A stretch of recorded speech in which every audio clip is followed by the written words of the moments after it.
الحمد لله نحمده ونستعينه ونستغفره ونعوذ بالله من شرور أنفسنا ومن سيئات أعمالنا من يهده الله فلا مضل له ومن يضلل فلا هادي له وأشهد أن لا إله إلا الله وحده لا شريك له وأشهد أن محمدا عبده ورسوله أما بعد فإن خير الحديث كتاب الله وخير الهدي هدي محمد صلى الله عليه وسلم وشر الأمور محدثاتها وكل محدثة بدعة وكل بدعة ضلالة وكل ضلالة في النار. أعوذ بالله السميع العليم من الشيطان الرجيم من همزه ونفخه ونفثه. بسم الله الرحمن الرحيم. سبحان الذي يسرى بعبده ليلا من المسجد الحرام إلى المسجد الأقصى الذي باركنا حوله لنريه من آياتنا إنه هو السميع البصير.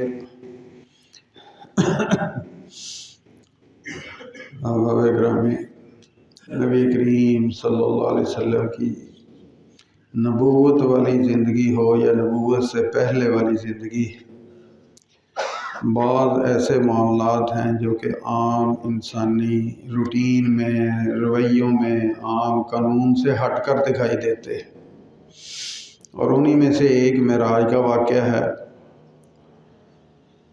جس میں راتوں رات اللہ تعالیٰ نے نبی علیہ السلام کو مسجد بیت اللہ سے مسجد اقصی، بیت المقدس وہاں لے جانا، پھر وہاں سے آسمانوں کی سیر کرانا، یہ سارا معاملہ جو ہے وہ آپ کی زندگی کا ایک حصہ ہے۔ نبی علیہ السلام نے معراج کے بعد اگلے دن صبح جب یہ واقعہ لوگوں کے سامنے بیان کیا تو لوگوں کے لیے بڑا حیران کن تھا۔ وہ پریشان تو نہیں ہوتے تھے، الٹا ان کو ایک ٹھٹھے مذاق کا موقع بن جاتا تھا۔ تو جب انہوں نے رسول اللہ صلی اللہ علیہ وسلم سے یہ بات سنی کہ میں راتوں رات جو ہے نا یہ یہاں سے خانہ کعبے سے بیت المقدس، اور صرف بیت المقدس ہی نہیں، وہاں سے اوپر آسمانوں کی سیر بھی کر کے آیا ہوں، تو وہ الٹا مذاق کرنے لگے، ہنسنے لگے کہ بھلا یہ ممکن۔ اس دور میں نہ موٹر وے تھا، نہ پکی سڑکیں تھیں، نہ کار تھی، نہ جہاز تھا، نہ کوئی تیز رفتار ریل تھی، کچھ بھی نہیں تھا۔ عام سواریاں تھیں، گدھا تھا، گھوڑا تھا، کھچر تھا، اونٹ تھا، جس کے پاس کوئی سواری ہوتی، ان کے علاوہ کوئی سواری نہیں تھی۔ کچی سڑکیں تھیں، کچے راستے تھے، اور مکے سے بیت المقدس جاتے 40 دن لگتے تھے، جانے میں 40 دن آنے میں لگتے تھے۔ اتنا لمبا یہ سفر تھا۔ اب بھی اگر آپ نیٹ پہ چیک کریں نا کہ مکے سے بیت المقدس کا فاصلہ کتنا ہے تو وہ 1300 کلومیٹر آتا ہے سامنے جواب کہ 1300 کلومیٹر۔ گوجرے سے کراچی جو ہے وہ 1050 کلومیٹر ہے یہاں سے کراچی، تو وہ کراچی سے بھی 250 کلومیٹر آگے کا سفر ہے۔ اب اس دور کے جو حالات تھے اس میں 40 دن جانے کے، 40 دن آنے کے، ان کا معاملہ تو اس قسم کا تھا جو وہ دیکھتے تھے، کرتے تھے، قافلوں کی شکل میں جاتے آتے تھے۔ اب کوئی ذات اگر یہ کہے کہ نہیں میں تو راتوں رات یہ سب کچھ کر کے آیا ہوں، تو ان کے لیے تو ناممکن تھا کہ اس کو ماننا۔ عام بندہ کہے تو اس کی بات کا معاملہ یہی ہے کہ نہیں مانے جائے گی۔ سننے والا بھی عام بندہ ہو تو وہ بھی نہیں مانے گا، لیکن اگر کہنے والے محمد صلی اللہ علیہ وسلم ہوں اور ماننے والے ابو بکر ہوں تو پھر وہ ابو بکر صدیق بنتے ہیں مان کر۔ علامہ البانی صاحب کی مشہور کتاب ہے سلسلہ صحیح ہے، جس کے اندر انہوں نے صحیح روایتیں جو ہیں وہ اکٹھی کی ہیں، تو اس کے اندر اس روایت کو بھی انہوں نے متواتر کے درجے پر ذکر کیا ہے۔ جال مشرکون الی ابی بکرن، کہ جب صبح نبی علیہ السلام نے یہ سارا قصہ بیان کیا نا، تو مشرک جو ہیں وہ بھاگے بھاگے آئے حضرت بکر صدیق رضی اللہ تعالیٰ عنہ کے پاس، فقالو، اور کہنے لگے حل لک الی صاحبک، تیرے پاس کوئی اپنے ساتھی کی کوئی اس بات کی بھی کوئی دلیل ہے؟ یزعم انہ اسری بہ اللیلۃ الی بیت المقدس، وہ کہتا ہے کہ میں راتوں رات بیت المقدس کا چکر لگا کر آ گیا ہوں۔ اب اس کا جواب ہے تیرے پاس کوئی دلیل ہے اس کی اس بات کو سچا جاننے کی، ماننے کی؟ قال، تو حضرت بکر صدیق رضی اللہ تعالیٰ عنہ کہنے لگے اوا قال ذالک، کیا واقعی یہ بات محمد نے کی ہے صلی اللہ علیہ وسلم؟ جس میرے ساتھی کے نام پر تم آ کر مجھے تانے دے رہے ہو، کیا واقعی یہ بات محمد صلی اللہ علیہ وسلم نے کی ہے؟ قالوا نعم، تو وہ کہنے لگے جو سن کر آئے تھے، تو کہنے لگے ہاں اس نے ہی کی ہے یہ بات۔ فقالا، تو پھر حضرت بکر صدیق رضی اللہ تعالیٰ عنہ کہنے لگے لقد صدق، بالکل اس نے سچ کہا ہے۔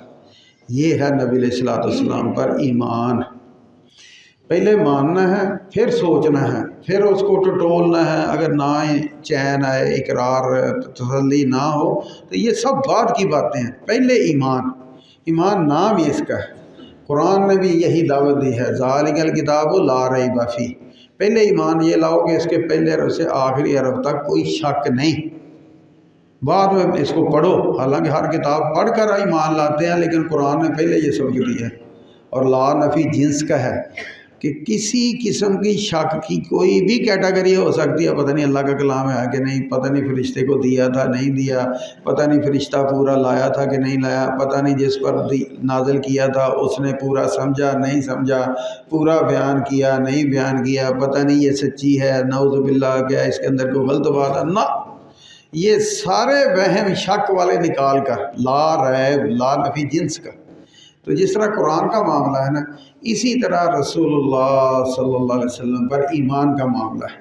بس اتنی تسلی کی حضرت بکر صدیق نے، قال اوا قال ذالک، اتنا پوچھا کہ ہاں بھئی یہ بتاؤ کہ جو تم کہہ رہے ہو محمد کے نام پر صلی اللہ علیہ وسلم، واقعتاً یہ بات انہوں نے کی ہے؟ کیا یہ بات نبی علیہ السلام کے منہ مبارک سے نکلی ہے؟ یہ تسلی کرنا مسلمان کے لیے ضروری ہے۔ جب تسلی ہو گئی کہ واقعتاً یہ بات نبی علیہ السلام کے منہ مبارک سے نکلی ہے، پھر اب پہلے ایمان کا تقاضا کیا ہے کہ اس کو ماننا ہے۔ عقل میں آتی ہے نہیں آتی، سمجھ میں آتی ہے نہیں آتی، مجھے پتہ ہے نہیں پتہ، کوئی بات نہیں چلے گی، ایمان اس کا نام ہے، جو حضرت بکر صدیق رضی اللہ تعالیٰ عنہ نے پیش کیا۔ کہ جب پوچھا ان سے تو قالوا نعم، وہ کہنے لگے ہاں بھئی کہی تو ہے اس نے، ہم یہ سن کر آئے ہیں۔ فقال لقد صدق، تو حضرت بکر صدیق فرمانے لگے اس نے بالکل سچ کہا ہے محمد صلی اللہ علیہ وسلم نے جو کہا۔ کہنے لگے ارے بیوقوفو، تم اس بات پہ پریشان ہو رہے، میرا معاملہ تو اس سے بہت بڑھ کر ہے۔ انی لا اصدقہ بأبعد من ذلک بخبر سماء، تم تو یہ یہاں مکے سے وہ بیت المقدس تک کی بات پہ پریشان ہو گئے ہو نا، میں تو اس سے بڑی بات پر ایمان رکھتا ہوں، ہمیشہ تصدیق کرتا ہوں جب وہ کہتے ہیں کہ آسمانوں سے یہ خبر میرے پاس آئی۔ جب محمد صلی اللہ علیہ وسلم کے منہ سے یہ نکلتا کہ میرے پاس یہ وحی آئی ہے، فرشتہ یہ پیغام لے کر آیا اللہ کا، یہ اللہ کا حکم ہے، یہ بات ہے یہ بات ہے، تو میں تو اس کی بھی تصدیق کرتا ہوں۔ یہ تو پھر یہ ہمارا زمین کا فاصلہ، میں تو آسمانوں والی باتیں جب وہ کہتے ہیں میں تو اس کو بھی مانتا ہوں۔ یہ ہے ایمان، اور یہ تھے ابو بکر صدیق رضی اللہ تعالیٰ عنہ۔ دعا کیا کریں کہ اللہ ہمیں بھی اس قسم کا سچا ایمان نصیب فرما۔ رسول اللہ صلی اللہ علیہ وسلم کی بات ہو، پھر دل کے اندر میل ہو، ٹیڑھ ہو، کجی ہو، چوں چراں ہو، چونکہ چنانچہ ہو، اگرچہ مگرچہ ہو، نہ، یہ باقی ہر ایک کے لیے ہے، نہیں ہے تو صرف اور صرف محمد صلی اللہ علیہ وسلم کے لیے نہیں ہے، وہاں ماننا ہی ماننا ہے، ایمان اس کا نام ہے۔ اور پھر اسی بات پر ہی حضرت ابو بکر کا نام جو ہے وہ ساتھ ان کو صدیق کہا گیا۔ یہ روایت جو ہے یہ اپنا وہ یہ الرحیق المختوم والے جو ہیں انہوں نے سیرت ابن ہشام کے حوالے سے نقل کی ہے کہ اسی بات پر، اسی تصدیق پر حضرت بکر صدیق رضی اللہ تعالیٰ عنہ کے نام کے ساتھ صدیق کا لقب جو ہے یہ پڑا ہے۔ کہ سچ بولنے والا اور سچ کی تصدیق تائید کرنے والا۔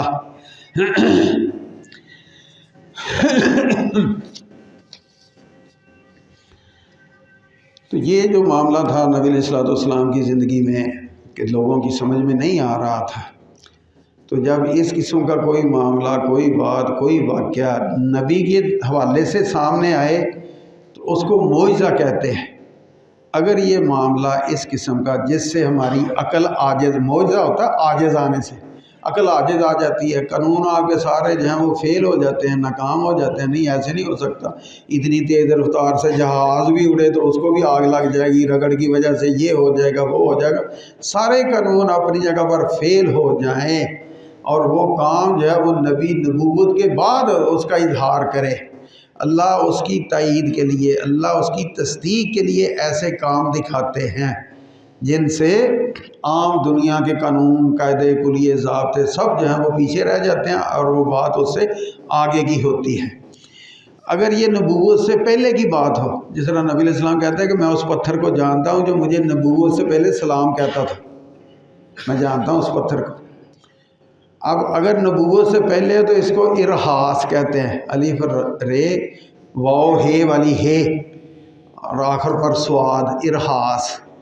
اگر نبوت سے پہلے ہو، اگر نبوت کے بعد ہو اس قسم کی باتیں، جس طرح یہ ہے معراج کا واقعہ، یا آپ نے انگلی کی اور چاند کے 2 ٹکڑے ہو گئے، تو اس قسم کے بے شمار واقعات ہیں، نبی علیہ السلام نے اس طرح ہاتھ کیا، پانی کے چشمے سے جاری ہو گئے، اور بھی بہت سے واقعات ہیں، اور یہ نبوت کا خاصہ ہوتا ہے، نبی کی تائید اور تصدیق کے لیے اللہ اس قسم کے کام جو ہیں وہ سامنے لاتے ہیں تاکہ میرے نبی کی تصدیق اور تائید ہو جائے۔ اور اللہ تعالیٰ نے یہ معجزات کا جو سلسلہ ہے یہ ہر دور کے تقاضوں کے مطابق رکھا ہے۔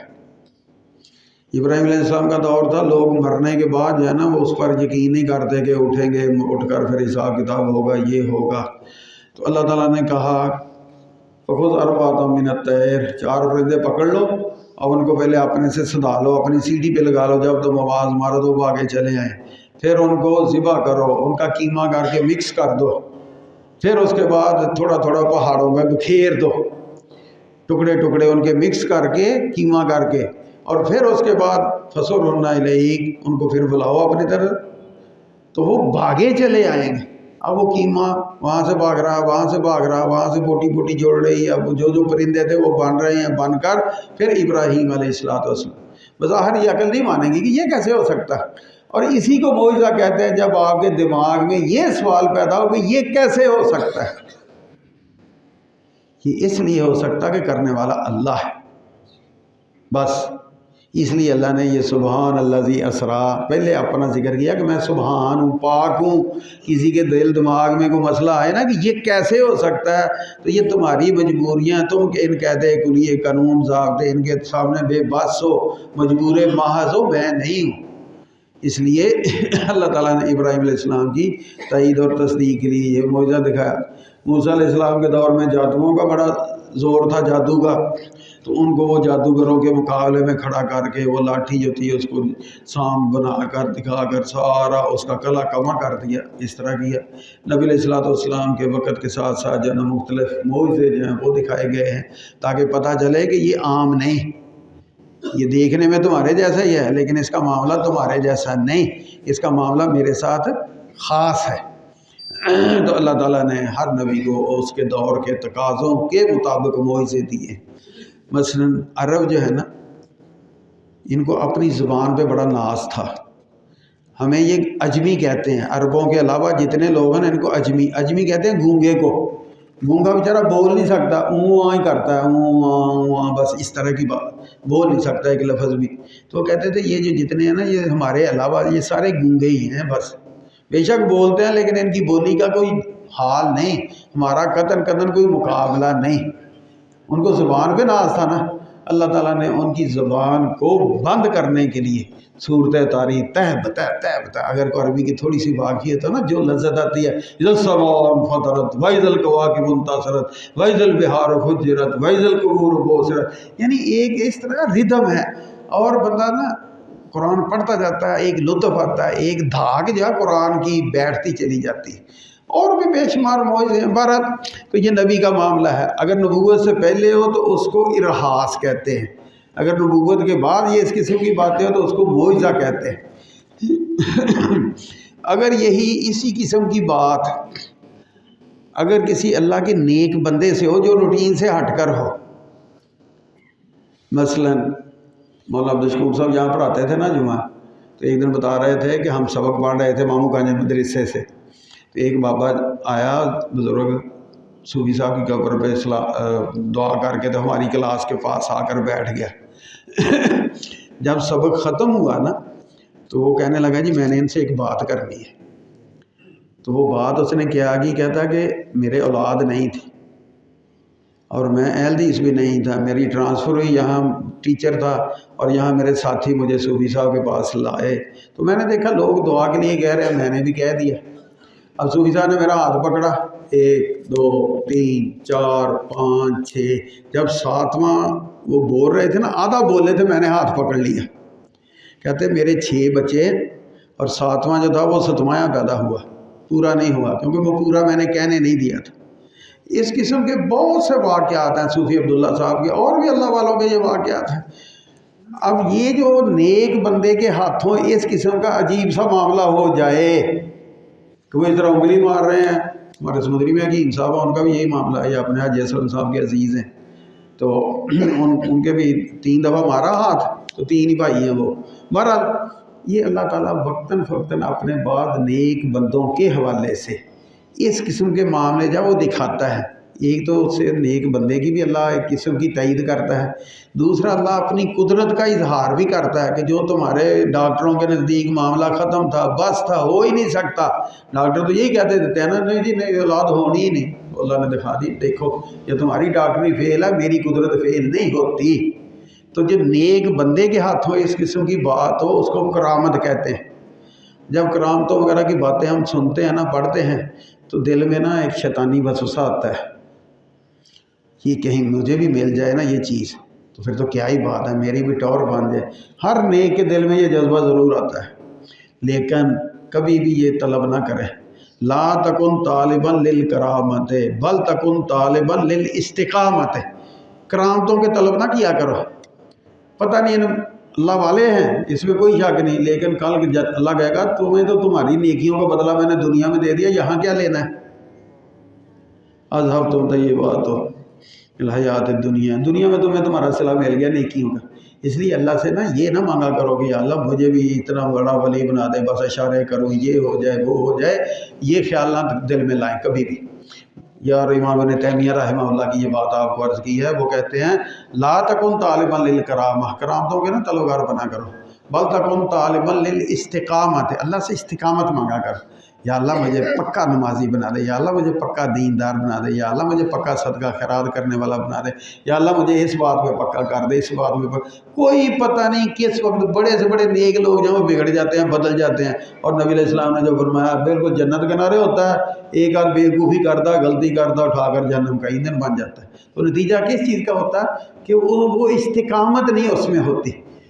اور رسول اللہ صلی اللہ علیہ وسلم نے بھی بندے کو نصیحت کی تھی کہ قل آمنت باللہ ثم استقم، اللہ پر ایمان کا دعویٰ کرنے کے بعد بس پھر اس پر پکا ہو جا، استقامت اصل چیز ہے۔ دیکھیں 4 دن باپ مر جائے، ماں مر جائے، اللہ معاف کرے، ہر ایک کے مرتے ہیں، ہمارے بھی اسی طرح مرتے ہیں، تو یہ تو ہر ایک کے ساتھ ہی ہے۔ ان دنوں ہمارا دل کتنا نرم ہوتا ہے، نماز میں کتنا دل لگتا ہے، کتنے وقت کے پر آ کر باجماعت نمازیں پڑھتے ہیں، اور جب 4 دن گزر جاتے ہیں نہ اللہ نہ توبہ نہ نماز نہ جماعت، کچھ بھی نہیں ہوتا۔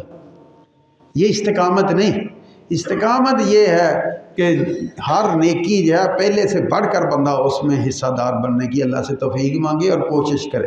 بہرحال نیک لوگوں کے ہاتھوں بعض اس قسم کی باتیں ظاہر ہوتی ہیں، نبی ہو بے شک ولی ہو، نبی کا بے شک معجزہ ہو، ولی کی بے شک کرامت ہو، کبھی بھی یہ نہ دل میں خیال لائیں کہ اس کے اپنے کنٹرول میں یہ معاملہ ہے، یہ میرے اللہ کے کنٹرول میں۔